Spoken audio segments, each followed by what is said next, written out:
بسم الله الرحمن الرحيم الرحمن علم القرآن.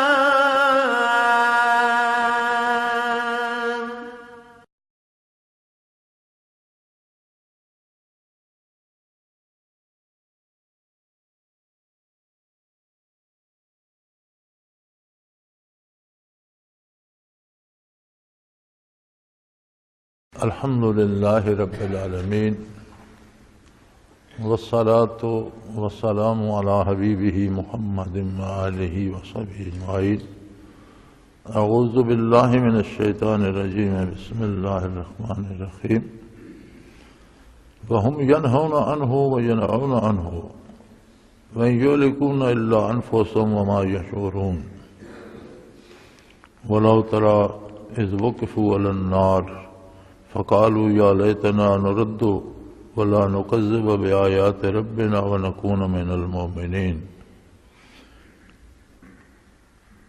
بل بدا لهم ما كانوا يخفون من قبل وردوا لعادوا لما نهوا عنه وإنهم لكاذبون وقالوا إن هي إلا حياتنا الدنيا وما نحن بمبعوثين ولو ترى إذ وقفوا على ربهم قال أليس هذا بالحق قالوا بلى وربنا قال فذوقوا العذاب بما كنتم تكفرون. اللهم سبحانك لا علم لنا إلا ما علمتنا إنك أنت العليم الحكيم. مولاي صل وسلم دائما أبدا على حبيبك خير الخلق كلهم. ان آیت مبارکہ کا سادہ سا بامحاورہ ترجمہ عرض کیے دیتا ہوں کہ یہ لوگ دوسروں کو بھی روکتے ہیں اور خود بھی اللہ کے احکام سے اور نبی صلی اللہ علیہ وسلم کے ارشادات سے دور رہتے ہیں، لیکن اس سارے میں یہ اپنا نقصان کر رہے ہیں اور اپنے آپ کو تباہ کر رہے ہیں جس کا انہیں شعور نہیں ہے. اور اے مخاطب، تو انہیں دیکھے گا جب یہ دوزخ کے کنارے یا آگ کے پاس کھڑے ہوں گے تو اس وقت یہ کہہ رہے ہوں گے کہ اے کاش ہمیں دنیا میں واپس بھیج دیا جائے اور ہم اللہ کی آیات کا انکار نہ کریں اور ہم بڑے اچھے ایماندار ثابت ہوں. لیکن اب تو ہر چیز ظاہر ہو گئی، ہر چیز سامنے آ گئی، جو چیزیں یہ چھپاتے تھے وہ بھی کھل گئیں. اور اگر انہیں واپس کر بھی دیا جائے لو ردوا لعادوا لما نہوا عنہ، اگر انہیں یہاں سے میدان حشر سے واپس بھی کر دیا جائے تو ان کا کردار پھر وہی ہوگا، جس چیز سے روکا گیا ہے وہی کریں گے. وَإِنَّهُمْ لَكَاذِبُونَ، اس لیے کہ یہ جھوٹ بول رہے ہیں. اور یہ دنیا میں کہا کرتے تھے کہ یہی دنیا کی زندگی ہے اور ہمیں دوبارہ حشر میں زندہ نہیں ہونا. لیکن اے مخاطب، تو انہیں دیکھے گا جب اپنے پروردگار کے سامنے کھڑے ہوں گے اور اللہ فرمائے گا کہ کیا یہ سب حق نہیں ہے؟ آج قیامت تو انہیں دیکھ لی، جنت دوزخ سامنے ہے، بارگاہ الہی میں کھڑے ہو تو کہیں گے بالکل یا اللہ سچی بات ہے، ہم نے دیکھ لیا. تو ارشاد ہوگا کہ اب عذاب کے مزے لو، اس لیے کہ تم دنیا میں کفر کرتے تھے. بات پیچھے سے چلی آ رہی تھی کہ کفار کہتے ہیں کہ یہ تو اساطیر الاولین، پرانے قصے کہانیاں ہیں، اور یہ کہتے ہیں اللہ کا کلام ہے اور پرانے لوگوں کی باتیں سناتے ہیں. میں نے پچھلے جمعے میں عرض کیا تھا کہ قرآن کریم نے تاریخ کو موضوع نہیں بنایا، نہ تاریخ قرآن کا موضوع ہے، نہ قرآن یہ تاریخ بیان کرنا چاہتا ہے، بلکہ گزشتہ اقوام کے قصے قرآن نے بطور مثال کے بیان کیے ہیں اور ان کے کردار سے بحث کی ہے کہ انہوں نے کیا عقیدہ رکھا، ان کے اعمال کیا تھے، اس پر نتائج کیا مرتب ہوئے اور کس طرح وہ دنیا میں بھی تباہ ہوئے اور آخرت کی خبر بھی دی کہ وہ آخرت میں بھی تباہ ہوئے.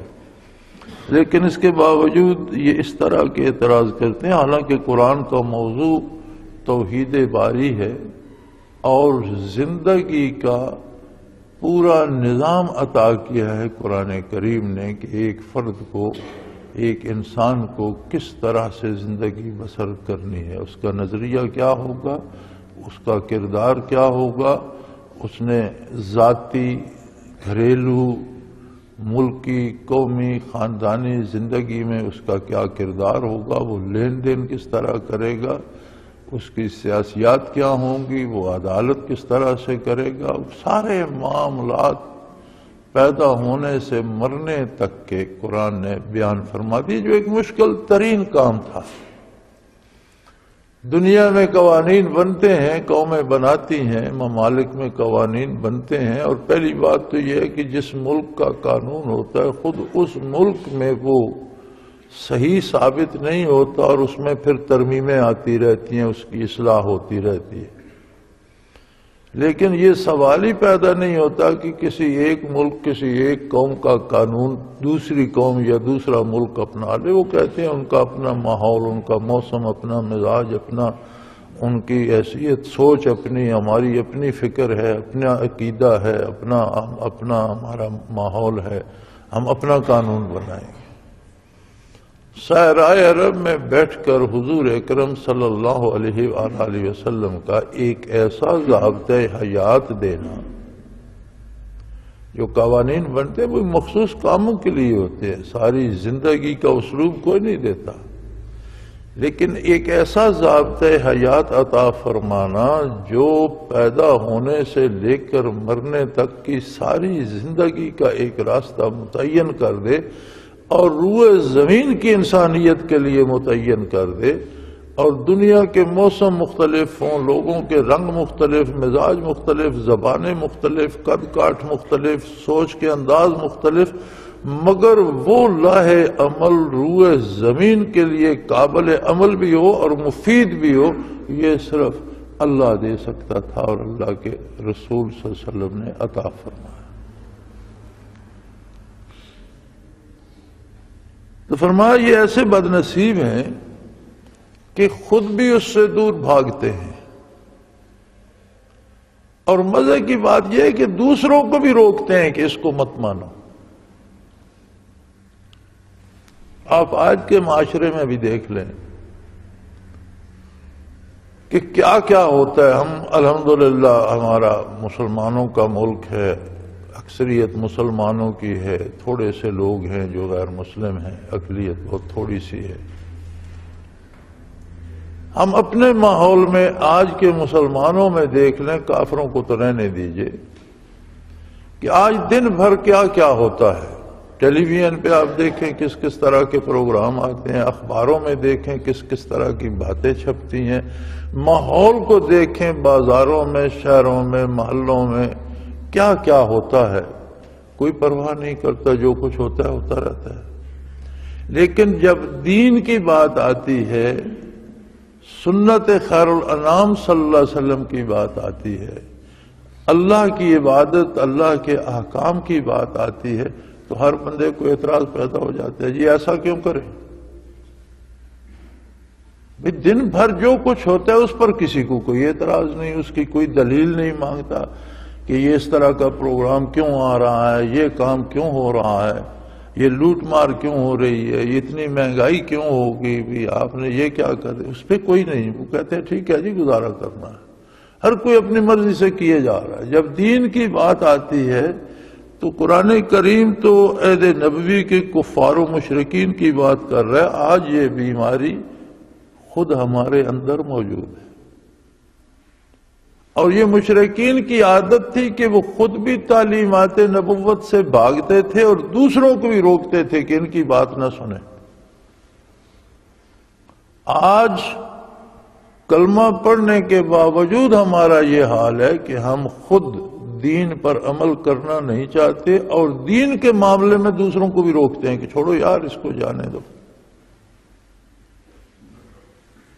لیکن اس سب کا نتیجہ کیا ہوا؟ انہوں نے کیا پایا، اور جو آج ایسا کرتا ہے وہ کیا پائے گا؟ فرمایا ان یہلکون الا انفسہم، یہ اپنے آپ کو تباہ کر رہے ہیں۔ اس سب کا نتیجہ خود انہی کو بھگتنا پڑے گا، دین کا کچھ نہیں بگڑے گا۔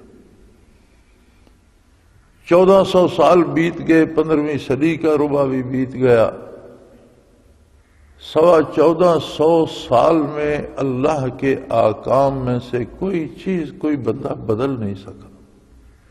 اللہ کی کتاب میں کوئی شخص ایک زیر زبر کی تبدیلی نہیں کر سکا۔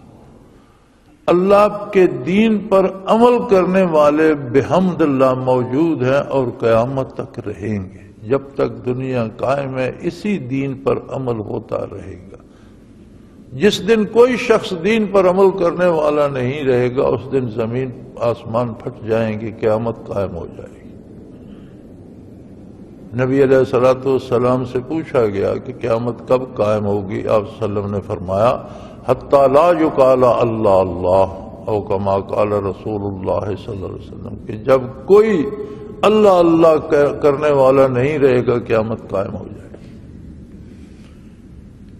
اس کے باوجود کفار کو تو چھوڑیے، کفار کو تو اعتراض ہے ہی، حیرت ہوتی ہے ان برائے نام مسلمانوں پر کہ دین کی بات ہوگی، سنت کی بات ہوگی، احکام شریعت کی بات ہوگی تو بے شمار معترض ہوں گے۔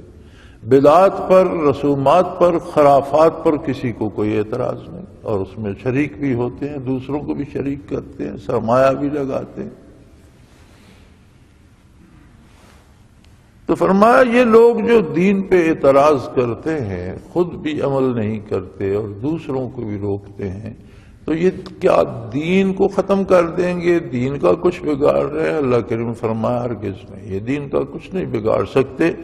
ان یہلکون الا انفسہم، یہ اپنے آپ کو تباہ کر رہے ہیں، اس سارے کا وبال ان پر آئے گا، یہ اپنے آپ کو تباہ کر رہے ہیں۔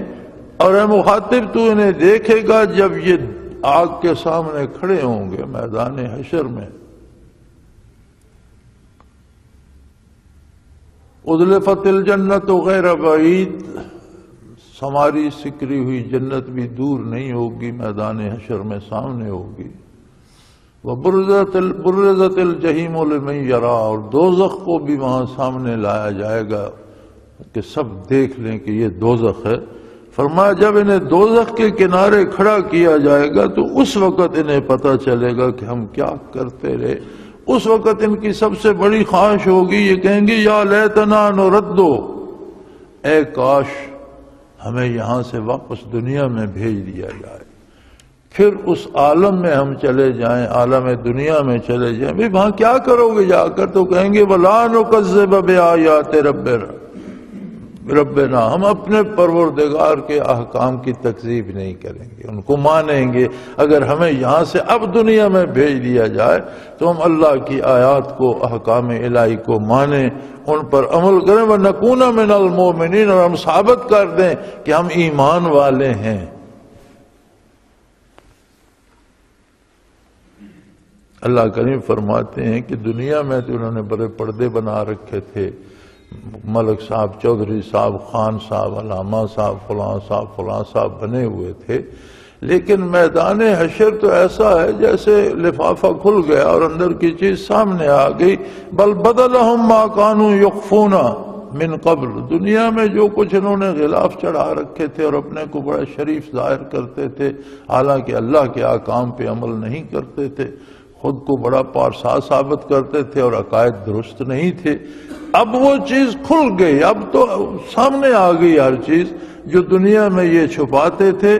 اور فرماتے ہیں لو ردوا لعادوا لما نہوا عنہ، اللہ کریم خبر دے رہے ہیں کہ اگر آج دوزخ سے کے کنارے سے ہٹا کر انہیں دنیا میں بھیج بھی دیا جائے، یہ پھر وہی کریں گے جو پہلے کرتے تھے۔ وَإِنَّهُمْ لَكَاذِبُونَ، یہ جھوٹ بول رہے ہیں کہ ہم دنیا میں جا کر صحیح ہو جائیں گے۔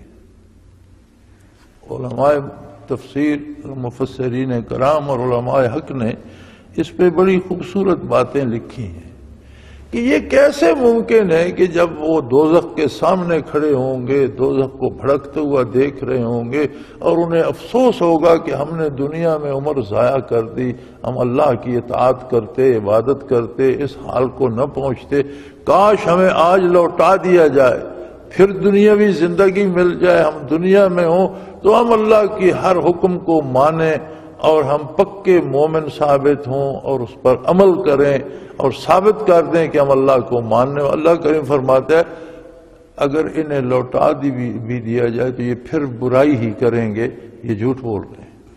ایک ایسی عجیب بات ہے، پھر برائی کیوں کریں گے جب سارے حقائق دیکھ کر وہاں سے پلٹ کر آئیں گے. تو علماء حق فرماتے ہیں کہ انسان کے اندر دل ہے، قلب ہے.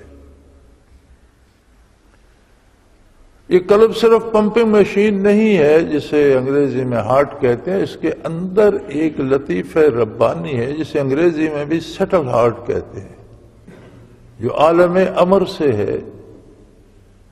اور جب اس میں نور ایمان آتا ہے تو روح کو حیات نصیب ہوتی ہے. کفر و شرک کرتا ہے تو ایسا سمجھے کہ بدن روح کی قبر بن جاتا ہے، روح مردہ ہو جاتی ہے. فرمایا انہوں نے دنیا میں اپنے قلوب کو اتنا تباہ کیا،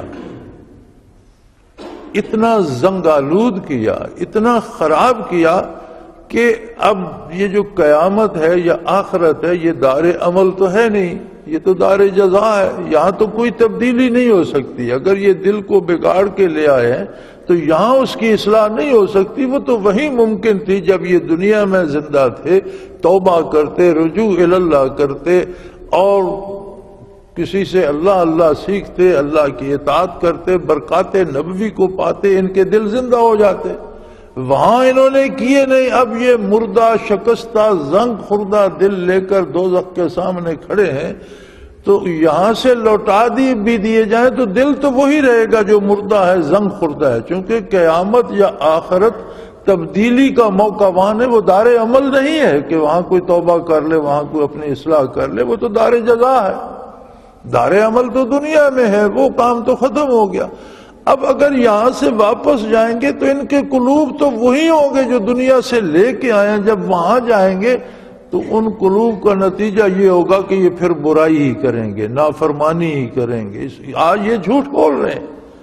اب تو دوزخ کی آگ سے ڈر کر کہہ رہے ہیں ہم مانیں گے، لیکن اگر انہیں آج دنیا میں بھیج دیا جائے، جو ممکن نہیں ہے، جیسا ہوگا نہیں، لیکن اللہ کریم فرماتے ہیں جو یہ آرزو کر رہے ہیں کہ اگر آج ہمیں دنیا میں بھیج دیا جائے تو ہم نے دوزخ بھی دیکھ لی، آگ بھی دیکھ لی، قیامت بھی دیکھ لی، لوگوں کا دوبارہ زندہ ہونا بھی دیکھ لیا، جنت بھی دیکھ لی، فرشتے بھی دیکھ لیے. آج ہم جائیں تو ہم بڑی توبہ کریں گے، بڑے نیک ہو جائیں گے. فرمایا جھوٹ بول رہے ہیں. جس بندے نے محمد الرسول اللہ صلی اللہ علیہ وسلم کے بتانے پر یقین نہیں کیا، وہ اپنے دیکھے پہ بھی یقین نصیب نہیں ہوگا اسے. فرمایا دنیا میں یہ اس لیے تھے کہ اللہ کے نبی پہ یقین کرتے، اپنے قلوب کی اصلاح کرتے، انہیں منور کرتے، انہیں روشن کرتے، برکات نبوی سے ان میں اللہ کا نور آتا اور ان کی سوچ سدھر جاتی، ان کا ضمیر سدھر جاتا، جس کے نتیجے میں ان کا کردار سدھر جاتا. یہ اللہ کے نیک بندے ہوتے، یہ شریف لوگ ہوتے، یہ اللہ کی اطاعت کرتے، یہ حلال کھاتے، یہ سچ بولتے، یہ انصاف کرتے. یہ سب کچھ ان سے کیوں نہ ہو سکا؟ اس لیے کہ ان کے دل تباہ ہو چکے تھے. انہوں نے کفر کیا، انکار کیا، پھر دین کی مخالفت شروع کر دی. ایک تو ہے نہ ماننا، ایک بات تھی، یہ بھی کفر تھا اور بڑا ظلم تھا. یہ اس میں اتنے آگے بڑھ گئے کہ خود نہ مانا، دوسروں کو بھی دین سے عمل کرنے سے روکنے لگ گئے کہ چھوڑو، یہ فضول بات ہے، اس پر اسے چھوڑو، جانے دو، یہ سنی سنائی باتیں ہیں، کس نے دیکھا ہے کب مردے زندہ ہوں گے، کیا ہوگا آخرت میں دیکھا جائے گا، دیکھیں گے جب جائیں گے تو دیکھ لیں گے کیا ہوگا. فرمایا اب اگر انہیں لو ردو، آج اگر انہیں یہاں سے واپس دنیا میں بھیج بھی دیا جائے لعادوا لما نہوا عنہ، وہی کام کریں گے جس سے انہیں روکا گیا، کیونکہ دل تو وہی ساتھ جائے گا نا جو دنیا سے لائے ہیں، وہ میدان حشر میں تو نہیں بدلے گا، وہ توبہ کی جگہ تو نہیں ہے، قلوب کے اصلاح کی جگہ تو نہیں ہے، وہاں نیکی قبول کرنے کی جگہ تو نہیں ہے، وہ تو دار جزا ہے، جو کچھ کر چکے ہو اس کا بدلہ ملے گا، وہاں عمل کی فرصت تو نہیں ہے۔ تو فرمایا دل تو وہی ہے، جب یہ واپس جائیں گے تو وہی تباہ حال اور سیاہ اور زنگ خوردہ دل ان کے پاس ہوگا، اگر یہ واپس جائیں گے تو پھر وہی کرتوت ان کے ہوں گے، اور یہ یہاں جھوٹ بول رہے ہیں، اور یہ گواہی اللہ جل شانہ دے رہے ہیں، یہ کسی کی بات انسان کی نہیں ہے، فرشتے کی نہیں ہے، خود رب العالمین فرما رہے ہیں کہ جب دل کو کوئی تباہ کر لیتا ہے اور مرتے دم تک اس کی اصلاح نہیں کرتا تو پھر مرنے کے بعد اصلاح نہیں ہوتی، پھر اسے ہمیشہ ہمیشہ اسی برائی کو بھگتنا پڑے گا، اور اگر اسے فرصت دے بھی دی جائے میدان حشر سے، پھر دنیا میں بھیج دیا جائے، پھر اس کے لیے نئے سرے سے دنیا سجا دی جائے جو تباہ ہو چکی ہوگی، پھر وہی پہاڑ دریا، پھر وہی میدان شہر آباد کر دیے جائیں، پھر وہی سورج چاند ستارے روشنی دینے لگیں، پھر وہی ہوائیں چلنے لگیں، پھر وہی سبزے اگنے لگیں، وہی باغ و بہار ہو، اور انہیں میدان حشر سے واپس وہاں بھیج دیا جائے، فرمایا لعادوا لما نہوا عنہ، پھر یہ وہی کام کریں گے جس سے انہیں اللہ نے روکا ہے، کیونکہ وہ دل تو وہی لے کے آئیں گے نا جو دنیا سے لے کے گئے۔ سو یہ تھوڑا سا وقت جو ہمارے پاس زندگی کا ہے یہ بڑا لمبا ہمیں محسوس ہوتا ہے۔ آج کسی شخص کو آپ کہیں کہ مجھے کوئی قرض ہی دے دو، اور اسے کہیں کہ میں 20 سال بعد دے دوں گا، تو وہ بھونچکا رہ جائے، وہ کہے گا تمہارا تو نہ دینے کا ارادہ ہے، بھائی میں آج دوں، تم مجھے 20 سال بعد کون ہوگا کون نہیں ہوگا یہ تو تمہارا خیال واپس نہ کرنے کا، یعنی وہ 20 سال ہمیں بڑے لمبے لگیں گے، لیکن ہم جو 60-70 سال زندگی گزار چکے ہیں اگر پیچھے دیکھیں تو کل کی بات لگتی، جو گزر چکی ہے، کسی کی 20 گزر چکی ہے، کسی کی 50 گزر چکی ہے، کسی کی 70 گزر چکی ہے، 80 گزر چکی ہے، کسی 100 سالہ بزرگ سے پوچھیں تو ایسے لگتا ہے یار کل کی بات تھی، ہم سکول میں تھے، کل کی بات تھی ہم فلاں کام کرتے تھے، کل کی بات تھی فلاں دوست ساتھ ہوتا تھا، اتنا عرصہ بیت گیا پتہ ہی نہیں چلا۔ یہی حال ہوگا عرصہ معاشر میں بھی، پوچھا جائے گا کہ بھی تم دنیا میں بڑا عرصہ رہے، تو عرض کریں بار الہ یومن و بعد یوم فسأل العادین، یا اللہ ہمیں تو گنتی یاد بھی نہیں، ہم تو سمجھتے ہیں کہ ہم ایک دن بھر وہاں رہے یا دن سے بھی کچھ کم عرصہ وہاں رہے، جنہیں گنتی آتی ہے ان سے پوچھ، یا اللہ ہمیں تو گنتی بھی نہیں آتی، ہم تو سمجھتے ہیں کہ ہم دنیا میں گئے اور آ گئے، کیونکہ جب وقت گزر جاتا ہے تو پتہ چلتا ہے کہ یہ تو ہاتھ سے نکل گیا۔ لیکن اخروی زندگی نہ ختم ہونے والی ہے، اور جو کبھی ختم نہیں ہونے والی اس کے مقابلے میں 1 صدی یا 50 سال کی کیا حیثیت بنتی۔ تو یہ جو تھوڑا سا محدود وقت ہے، کچھ تو اس میں بلوغت سے پہلے گزر گیا، کچھ بڑھاپے کی نظر ہو جائے گا، جو درمیان میں بچتا ہے وہ آدھا سوتے میں گزر گیا، تو سارا بچا کے ہم دیکھیں تو ہمارے پاس ساری زندگی میں میرے خیال محدود چند سال بچتے ہیں جو ہم کام فیلڈ میں کرتے ہیں، اور پھر ان چند سالوں میں بھی ہم اللہ و اللہ کے رسول کی بات نہ مانیں، حالانکہ دنیاوی اعتبار سے بھی جو ضابطے اسلام نے دیے ہیں وہ آسان بھی ہیں اور دنیاوی لحاظ سے بھی مفید ہیں، اور پھر ان پر عمل کرنا اللہ کی عبادت بھی شمار۔ تو فرمایا یہ ایسے بد نصیب تھے کہ انہوں نے اپنے دل تباہ کر لیے، ایمان انہیں نصیب نہیں ہوا، خود دین سے دور دوسروں کو ہی منع کرتے تھے دین پر عمل کرنے کی ضرورت نہیں ہے، سو یہ دلوں کو تباہ کر کے لے آئے، اور جب دل تباہ ہو جاتا ہے تو پھر قبر سے اٹھ کر کوئی دنیا میں آ جائے تو بھی اس کی اصلاح نہیں ہوتی۔ دنیا میں تو یہ کہتے تھے وَقَالُوا إِنْ هِيَ إِلَّا حَيَاتُنَا الدُّنْيَا وَمَا نَحْنُ بِمَبْعُوثِينَ، یہی زندگی ہے یار، مر گیا قصہ ختم ہو گیا، کون دوبارہ زندہ کرتا ہے اور کون دوبارہ زندہ ہوگا؟ اسے مٹی کھا گئی، کسی کو درندے کھا گئے، کوئی آگ میں جل گیا، کوئی سمندر میں ڈوب گیا، اس کے ذرات بکھر گئے۔ اور یہ ایسے جاہل ہیں کہ یہ نہیں سمجھتے کہ اللہ نے ایک ایک سیل کہاں سے اکٹھا کر کے ایک وجود بنایا ہے۔ اگر ایک انسانی وجود میں 2.5 کھرب سیل ہیں تو یہ سارے سیل ایک جگہ سے تو نہیں اٹھا لیے گئے، پتہ نہیں کہاں کہاں سے خوراک آتی ہے، غذا آتی ہے، دودھ آتا ہے، پانی آتا ہے، ہوا آتی ہے، کہاں کہاں سے اجزاء وجود کے جمع ہوتے ہیں، اور کسی ایک وجود کا کوئی ایک جز کسی دوسرے وجود کا حصہ نہیں بنتا۔ اگر ایسا ہوتا تو آج تک انسانی شکلیں بگڑ چکی ہوتی، جانور اور انسان مکس ہو چکے ہوتے۔ ہر چیز کا، ہر بدن کا اپنا حصہ ہی اسے نصیب ہوتا ہے۔ تو قیامت کو اگر مر کے بکھریں گے تو پھر سیل ہی بنیں گے نا، مادہ ہی بنے گا نا، خاک بنے گا، چھائی بنے گا، مٹی بنے گا، جل جائے گا، مادہ ہی بنے گا۔ تو پہلے تو مادہ بہت منتشر تھا جسے اس قادر نے جمع کر لیا، پھر جمع کرنے میں کیا دیر لگے گی اسے؟ جبکہ ان کا خیال یہ تھا کہ بھئی یہی زندگی ہے جی، عیش کر لو 4 دن، اس کے بعد مر کے ختم ہو گیا قصہ، پھر مر کے کون آتا ہے؟ فرمایا وَلَوْ تَرَىٰ إِذْ وُقِفُوا عَلَىٰ رَبِّهِمْ، یہ بات اس وقت پتہ چلے گی جب یہ پروردگار عالم کے روبرو پیش ہوں گے تو سوال کیا جائے گا ان سے، قَالَ أَلَيْسَ هَٰذَا بِالْحَقِّ، کیا یہ سب کل صداقت نہیں تھی جو تم تک محمد الرسول اللہ نے پہنچائی؟ یہ سارا سچ نہیں تھا؟ دوبارہ زندہ ہونا، حساب کتاب کا ہونا، نیکی کا اور ایمان کا نیک اجر، برائی کی سزا، یہ جزا و سزا کا نظام، یہ سارا جو تمہیں افسانہ لگتا تھا کیا یہ سارا سچ ہے؟ قالوا بلا وربنا، کہیں گے اے پروردگار تیری قسم یہ سب سچ ہے۔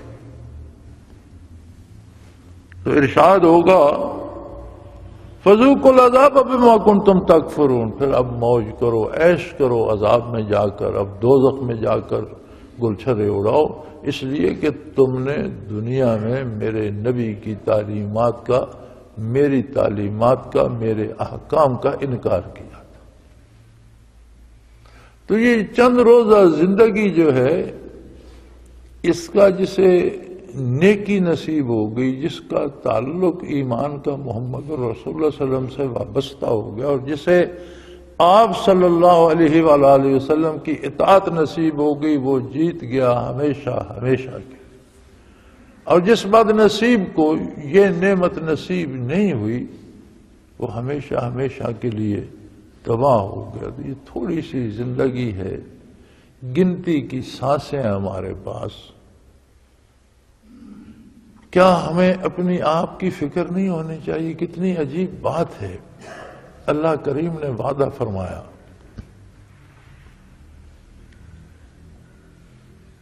اور قرآن کریم میں اللہ کا وعدہ موجود ہے، وَمَا مِن دَابَةٍ فِي الْأَرْضِ إِلَّا عَلَى اللَّهِ رِزْقُهَا، روئے زمین پر جتنے جاندار ہیں ان سب کی روزی کی ذمہ داری اللہ کی، یہ اس نے ٹھیکہ لے لیا، ذمہ لے لیا۔ ہم کاروبار کرتے ہیں، ہم مزدوری کرتے ہیں، محنت کرتے ہیں، کیوں کرتے ہیں؟ ہم اس لیے کرتے ہیں کہ اللہ نے کاروبار کرنے کا، محنت کرنے کا، مزدوری کرنے کا حکم دیا ہے۔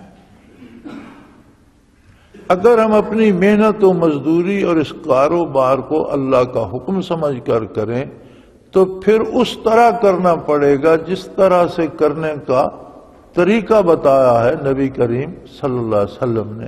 اور اگر ہم اسے اللہ کا حکم مانگ کر نبی کریم صلی اللہ علیہ وسلم کے طریقے کے مطابق کریں تو صرف نماز، روزہ، حج عبادت نہیں، مسلمان کی زندگی کا ہر کام اللہ کی عبادت بن جاتا ہے۔ نبی کریم صلی اللہ علیہ وسلم نے فرمایا کہ مومن کا ہر کام اللہ کی عبادت ہوتا ہے، حتیٰ کہ وہ بیوی بچوں کو جو کھانا کھلاتا ہے وہ بھی صدقہ شمار ہوتا ہے۔ عرض کی گئی یا رسول اللہ یہ بیوی بچوں کا نان نفقہ تو اس پہ واجب ہے، اللہ کریم نے اس کے ذمہ کر دیا، اس کی مجبوری ہے۔ تو آپ نے فرمایا صلی اللہ علیہ وآلہ وسلم کہ اللہ کے حکم کی اطاعت کرنا ہی تو عبادت ہے، اللہ نے اس کے ذمہ کر دیا تو وہ پورا کرتا ہے تو عبادت شمار ہوتی ہے۔ مزدوری کرتا ہے، جائز طریقے سے حلال رزق کماتا ہے، وہ عبادت شمار ہوتی ہے۔ جائز طریقے سے خرچ کرتا ہے، فضول خرچی نہیں کرتا، ناجائز کاموں پہ خرچ نہیں کرتا، اس کا خرچ کرنا عبادت شمار ہوتی ہے۔ حتیٰ کہ حضور صلی اللہ علیہ وسلم فرماتے ہیں کہ مومن کا سونا بھی عبادت شمار ہوتی ہے، بلکہ ایک حدیث شریف کا مفہوم ہے کہ عشاء کی نماز جماعت سے ادا کر کے سو گیا اور اٹھ کر فجر کی نماز جماعت سے پڑھ لی تو ساری رات جو وہ سوتا رہا وہ اس کی نماز میں شمار ہوتی ہے۔ اگر یہ رحمت الہی کا پہلو دیکھا جائے تو حضور اکرم صلی اللہ علیہ وسلم کی اتباع میں اتنی رحمتیں لٹائی ہیں پروردگار عالم نے کہ شمار نہیں کی جا سکتی۔ لیکن ہم کیسے بد نصیب لوگ ہیں کہ جس کام کا ذمہ اس نے لیا اس کی فکر ہمیں ساری عمر ستائے رکھتی ہے کہ میں کیا کھاؤں گا، میں کیا پہنوں گا، اور جس کا ذمہ اس نے ہمارے ذمہ کر دیا کہ تمہارے کردار پہ قیامت کو فیصلہ ہوگا، اسے ہم بھول چکے۔ زندگی کے اسباب میں ہم لگے رہتے ہیں جس کی ہمارے پاس کوئی ضمانت نہیں کہ ہم کب تک زندہ رہیں گے، اور موت کی تیاری نہیں کرتے جس کا کوئی وقت نہیں ہے کہ وہ دوسری سانس یا جو سانس لے رہے ہیں یہ بھی پوری ہوگی یا راستے میں ختم ہو جائے گی۔ اچانک اور حادثتاً جس چیز نے آنا ہے اور فوراً آنا ہے اور ہمیں کوئی پتہ نہیں، اور یقیناً آنا ہے۔ ہم دیکھ رہے ہیں کتنی دنیا ہمارے ہاتھوں میں گزر گئی اور لوگ روز ہمارے ارد گرد جا رہے ہیں، ہمیں بھی جانا ہے۔ کیا چاہیے نہیں کہ ہم اس موت کے لیے بھی تیاری کریں، اسے بھی یاد رکھیں، حرام سے بچیں، جھوٹ سے بچیں، کسی کا نقصان کرنے سے بچیں، کسی کو تکلیف دینے سے بچیں، اللہ پر ایمان مستحکم کریں، محمد الرسول صلی اللہ علیہ وسلم سے اپنا تعلق استوار کریں، اور ایک ایک کام حضور سے پوچھ کر کریں کہ یا رسول اللہ یہ کروں یہ نہ کروں۔ زندگی کا مزہ آ جائے، آخرت بھی سمر جائے، اور مزے کی بات یہ کہ دین پر عمل کرنے سے دنیا میں بھی بندہ زندگی سے لطف لیتا ہے، موت سے بھی مزے لیتا ہے، لطف لیتا ہے، اور آخری زندگی میں بھی اس کے لیے لطف اور اللہ کی رحمت اور اللہ کا کرم ہوتا ہے۔ تو پتہ نہیں کیوں ہماری یہ بد نصیبی ہے کہ ہم وقتی اور لمحاتی رنگوں کو دیکھ کر، دنیا کے ان کچے رنگوں کو دیکھ کر، دنیا کے عارضی لذتوں کو دیکھ کر آخرت کو بھلائے بیٹھے ہیں۔ اللہ کریم ہمیں توفیق دے، توبہ کرنے کی توفیق دے، ہمارے گناہ معاف فرمائے، ہمیں آخرت پر یقین نصیب کرے اور توفیق عمل عطا فرمائے۔ وآخر دعوانا ان الحمدللہ رب العالمین۔ اللہ اللہ اللہ اللہ اللہ اللہ اللہ اللہ۔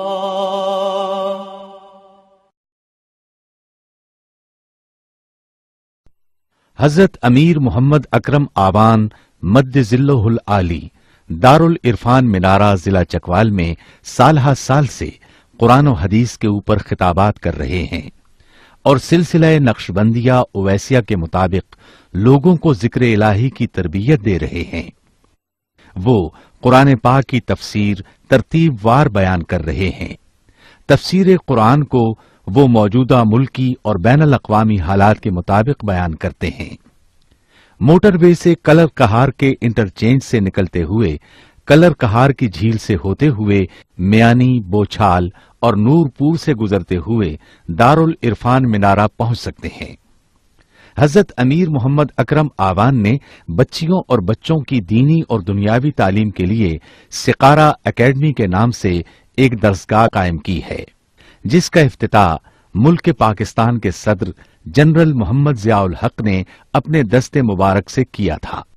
وہ تمام احباب جو اسلام کی طلب رکھتے ہیں ان سے گزارش ہے کہ دارل عرفان منارہ ضلع چکوال میں امیر محمد اکرم آبان صاحب کے خطابات سے مستفید ہوں۔ وہ ہر جمعے کو نماز سے پہلے بیان فرماتے ہیں۔